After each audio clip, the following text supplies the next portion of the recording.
澳華醫學會及其慈善基金日前於悉尼市中心 Central Park 嘅偉洋海鮮酒家舉辦一場別開生面嘅慈善卡拉 OK 之夜，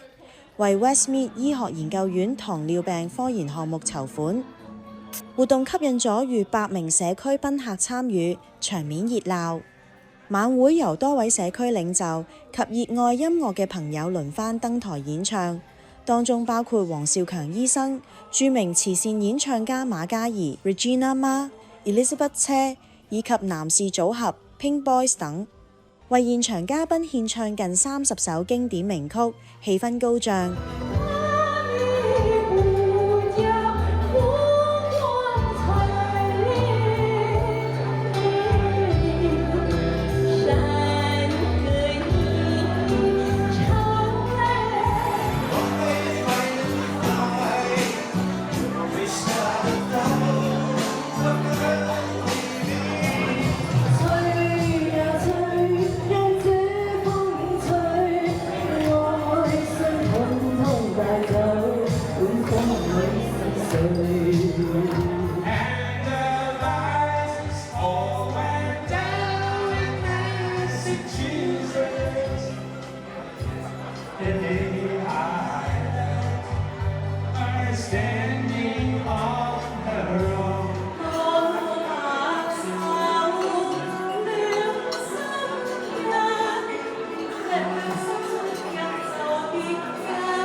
澳華醫學會慈善基金主席 Dr. Stephen Hing 致辭時表示，感謝眾多善長踴躍參與今次活動，將慈善同娛樂完美結合。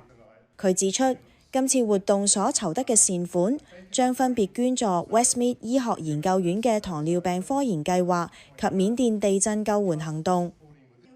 晚宴統籌鄧子瑩女士同埋何麗君女士感謝 Shaw and Partners 公司同埋一眾捐款善長嘅慷慨支持，讓活動順利舉行並圓滿成功。除咗精彩嘅歌唱表演，現場仲設有慈善抽獎及豐盛佳肴，氣氛熱鬧溫馨。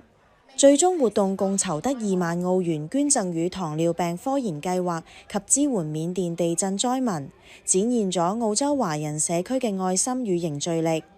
澳華醫學會作為醫療專業人士組成嘅團體，一直致力於促進澳洲華人社區嘅健康與福祉，尤其係協助語言與文化上面對障礙嘅群體。其附屬慈善基金則積極推動各類社區慈善項目，發揮醫者仁心，關懷社會有需要人士。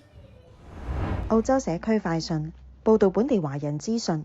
歡迎觀眾以及各大商家提供不同社區資訊。我哋嘅報料電子郵箱係 news@ace-aus.com。我係最新嘅 AI 專員 Miss Ace。